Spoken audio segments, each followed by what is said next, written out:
The story begins at a luxurious mansion, standing alone on the edge of a beautiful coastal cliff. Inside the house, a young woman named Lupe wakes up after being unconscious. She is confused and disoriented, until a man named Simon helps her while still trying to free himself. But soon they realize they are not alone. There are others trapped with them too. A flight attendant named Teresa, a surgeon named Armando, an old man named Jose, and Lupe's own parents, Esteban and Martha. Simon tries to find a way out, but the door will not open. And when they look through the window, they discover something even more terrifying. They are trapped on the edge of a cliff, on an unknown island with no idea where they are. Everyone is still confused, with no clue what has happened to them. The only thing they remember is being knocked unconscious, then waking up in this place. Teresa remembers she was on her way to work for a flight when someone suddenly attacked her. Armando also remembers being taken the same way, but he never saw the person's face. Lupe, who has just started college, begins to panic, while her parents try to calm her down. Esteban believes this is only about money, assuming the kidnappers want a ransom from him. But then Jose suddenly says this is not about money. Whoever brought them here only wants them to suffer, and to prove it, he shows them his fingernails, which have already been ripped out. That is when Armando starts thinking that all of them might have something in common, something connected to the kidnapper. So one by one, they introduce themselves. Simon is a police officer from Mexico City. Esteban is a wealthy businessman who believes money can get him anything. Teresa is a flight attendant. Armando is a surgeon, and Jose simply says he is retired. Not long after, a box suddenly lights up, revealing a letter inside. The message says they have been brought there to play a game.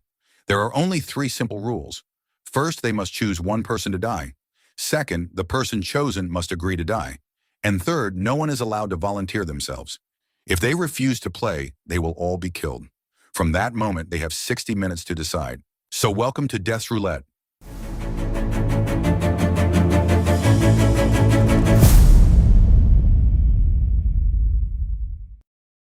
Panic spreads quickly among them. Martha and Esteban try to calm everyone down, insisting that this must be a scheme to extort money. But after seeing the condition of Jose's fingers, Armando becomes convinced that this is not about money at all. The situation grows tense as they begin accusing each other, arguing over who should be chosen to die. At one point, Teresa suggests that a man should be the one to sacrifice himself first. She points at Simon, arguing that as a police officer, he has a duty to protect others. But suddenly, Jose steps forward and offers himself instead. Most of them agree with that decision, except for Lupe. She hesitates and asks whether Jose has any family. It turns out he has no one left. Even so, Lupe refuses to accept that he should be chosen simply because he is old. The debate continues, with everyone trying to justify why their own life matters more. Armando is a surgeon who saves lives. Martha argues that her company supports tens of thousands of employees, meaning her survival affects far more people. Each person begins measuring human worth in their own way. Then Jose interrupts and urges them to stop arguing. He insists they should just vote and choose him.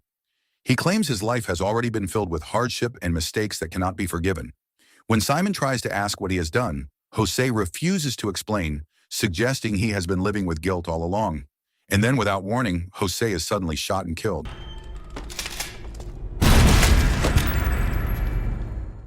Moments later, a voice from the speaker announces that they have broken the 3rd rule by allowing someone to volunteer. Because of that, the game must continue.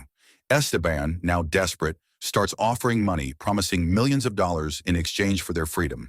But Armando quickly shuts that down, reminding him that money means nothing in this place. Not long after, the door finally opens. Inside, they step into a strange, luxurious room filled with children's toys and unsettling decorations. It feels out of place, almost like a twisted playground. While searching the room, Armando finds a puzzle along with an envelope. Inside are instructions telling them to answer a series of personal questions, then arrange the answers into a grid of letters. With Simon's help, Armando begins reading them one by one. The first question asks for Esteban's family name, which turns out to be Ferreira. The second reveals Teresa's addiction, which is amphetamines. The third question exposes Lupe's secret. She never graduated high school and forged her diploma.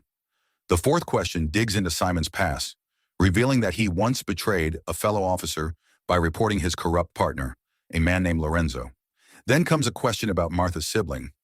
At first, Lupe believes her mother is an only child, but Martha finally admits she had a sister named Ophelia, who died before Lupe was born. This revelation shocks Lupe, who had never heard about her before. The sixth question asks about Jose's identity. At first they are confused since he is already dead. But then Esteban recalls that Jose described himself as retired, which in Spanish translates to jubilado.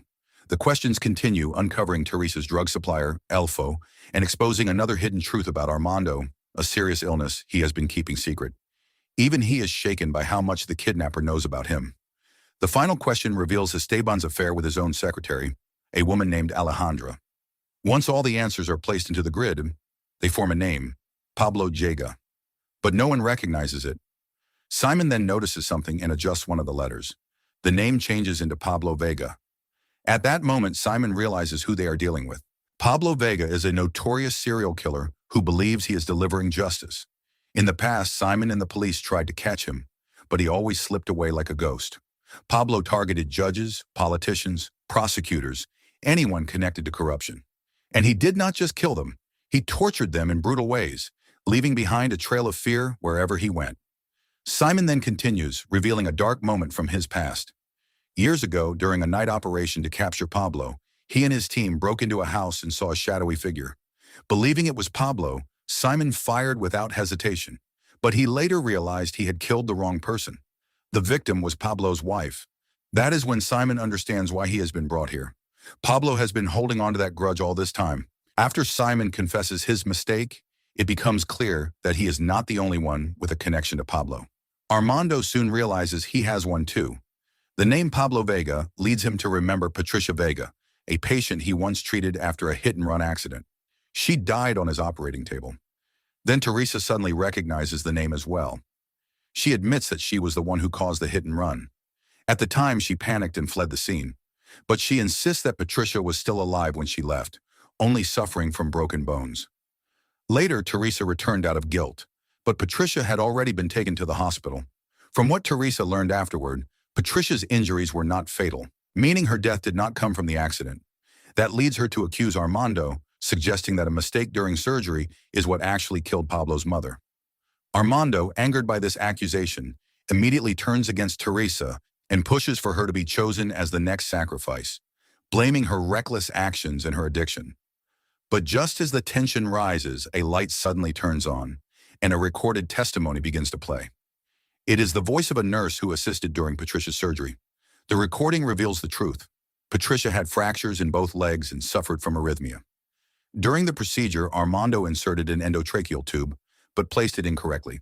The nurse and technician tried to warn him, but he refused to listen. His mistake caused fatal damage, ultimately leading to Patricia's death. That moment becomes the turning point. It is revealed that Pablo, still a teenager at the time, learned about his mother's death and began planning his revenge from that day forward. In the end, Armando apologizes, admitting that he is no different from Simon. Both of them, in their own way, caused the death of someone Pablo loved, even if it was not intentional. But the argument quickly starts again, as they try to decide who should be sacrificed next. At first, most of them lean toward choosing either Armando or Simon. Then Armando shifts the blame, suggesting that Esteban should be the one instead, and Teresa supports that idea, pointing out his unfaithful behavior. Martha immediately refuses to accept it. Despite everything, she still stands by Esteban, believing their relationship cannot be broken so easily. Seeing the tension rising again, Simon steps in and tries to bring the focus back. He reminds them that everyone there has done something that connects them to Pablo. The guilt of Simon, Armando, and Teresa is already clear. But the question now is, what about the others? That is when Martha finally reveals a hidden piece of the past. She explains that Patricia Vega, Pablo's mother, once worked as a maid in their household. At some point, Patricia became pregnant and later returned to her hometown. This revelation immediately sparks suspicion. Armando suggests that Esteban might be the one responsible for the pregnancy, something Esteban quickly denies. But Teresa finds the theory convincing, raising the possibility that Pablo could actually be Esteban's son. This idea leaves Lupe confused and unsettled as she begins to question everything she thought she knew. Not long after, another door opens, leading them into a new room. This time they are told to search for the full truth hidden within it. They split up, examining strange paintings and clues scattered around the walls. Lupe notices an unsettling image of a child carrying the head of an old man, which seems to reflect Pablo's life and the trauma he endured with his mother. Meanwhile, Teresa is reminded of her own child. Because of her addiction, her family fell apart, and her child is now being raised by her ex-husband. Financial struggles have made things even harder, especially since her child dreams of becoming an engineer. Elsewhere, Armando studies another set of illustrations, showing Pablo killing judges, politicians, and prosecutors, hanging them from government buildings as a form of twisted justice. As he continues searching, he finds photographs, including one of Ophelia and another of Esteban and Martha, during a trip to Paris. Curious, Lupe takes a closer look and realizes the photos are real. What confuses her even more is how Pablo refers to Esteban and Martha as his uncle and aunt in those images. That is when Lupe begins to suspect something deeper. She wonders if Pablo could actually be part of her own family, possibly her cousin, and whether Ophelia might be the missing link. Esteban tries to brush it off, claiming that Ophelia had many problems. But his response only makes things feel even more suspicious. The others begin pressuring Esteban to finally tell the truth, but he reacts with anger instead of answers. Then Simon discovers a photo of a psychiatric hospital, with a note revealing that Pablo was born there. That finding forces Martha to confess what she has been hiding. She admits that her sister, Ophelia, struggled with severe depression. Because of that, Martha and their father sent her away to a mental institution and never visited her again. While she was there, something terrible happened. Ophelia was abused, which led to her becoming pregnant. She later gave birth to a baby boy, marked by a birthmark on his arm. Not long after, Ophelia died. Instead of taking responsibility for the child, Martha abandoned her own nephew. The baby was left behind and eventually cared for by a nurse named Patricia Vega. Martha ignored everything, even refusing to attend her own sister's funeral. As the truth comes out, the others turn against her. Teresa especially cannot hold back, pointing out that Martha's cruelty helped shape the very person who is now tormenting them. At the same time, the clock is running out. They can no longer keep arguing about who is most guilty. A decision has to be made. Martha then tries to persuade Teresa to sacrifice herself. She promises to fund Teresa's child's education and secure their future, offering a life-changing amount of money in exchange for her death. But Teresa refuses. She sees through it, realizing that even if her child benefits from that money, it would only come at the cost of becoming like the very people she despises. In the end, Simon votes for Esteban. Armando and Teresa follow. Esteban accepts his fate, but Martha refuses to let him go. She insists that she is the one who carries the greatest guilt for abandoning both Ophelia and Pablo. Finally, the group agrees that Martha will be the sacrifice, each of them expressing regret for what they have done. But something unexpected happens. The timer stops, yet Martha is not executed. Instead, a door opens, revealing a staircase leading upstairs. At the top, they find a table filled with luxurious food, as if they are being invited to sit down and eat.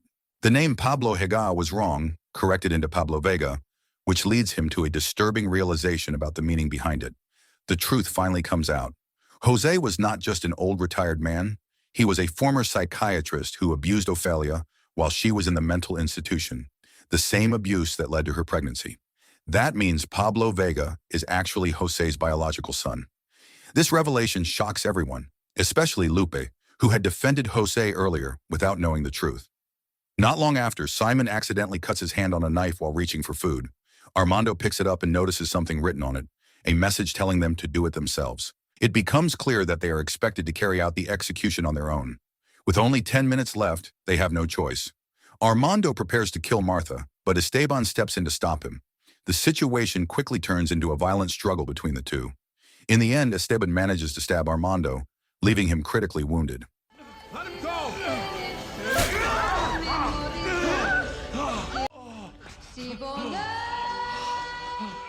As Armando lies there, barely holding on, Teresa urges him to accept his fate. If he agrees, the others might still survive. Realizing he has no chance of making it, Armando finally accepts.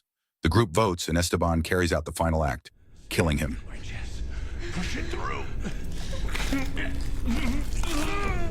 Soon after, the exit door opens.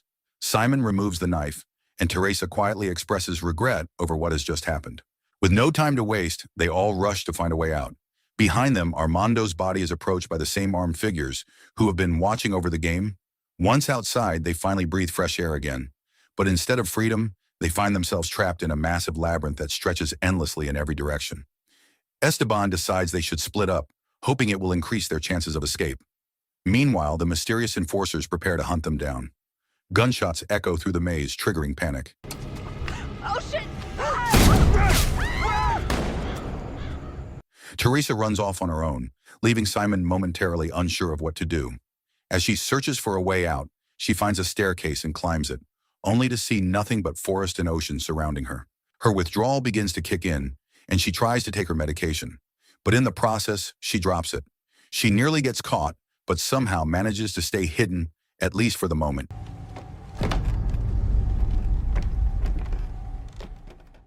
As the danger continues to close in. Eventually, Teresa stumbles upon a narrow path. Thinking she has finally found a way out, she runs toward it without hesitation. But suddenly, she collides with someone. It is Simon. In that moment, everything starts to connect in her mind. She realizes that Simon has always been there, quietly guiding events, shaping the situation from within. The truth becomes impossible to ignore. Overwhelmed, Teresa breaks down and apologizes for what she did in the past. She admits her mistake, leaving a woman on the road after hitting her, and begs for a chance to make things right. But Simon, who is actually Pablo, does nothing. He simply walks away, leaving her behind, just like she once did to his mother. Meanwhile, Lupe and her parents manage to reach the shoreline. There they find a small fishing boat and rush toward it, desperate to escape. For the first time, it feels like they might actually make it out alive. They start the engine, ready to leave, when Simon suddenly appears in the distance, calling out to them. Esteban considers leaving him behind, but Lupe insists they wait. She has no idea who Simon really is. When he finally reaches them, Simon points out that the anchor is still down. As he removes his jacket, something catches Martha's attention, a birthmark on his arm. At that moment, the truth becomes undeniable. Simon is Pablo Vega. Now standing before them with 2 guns in his hands, Pablo reveals himself fully. The man they thought was another victim has been in control all along. And just when they think it is over, he introduces one final game, a small pistol with a single bullet. Each of them must take turns pulling the trigger, with no way of knowing when the bullet will fire. If they refuse, Lupe will be the one to pay the price, and as always, the first turn belongs to the woman. At first, Martha hesitates. She cannot bring herself to pull the trigger properly, unable to face what she is being forced to do.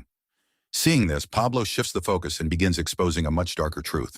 He reveals that Esteban's so-called affairs were not what they seemed.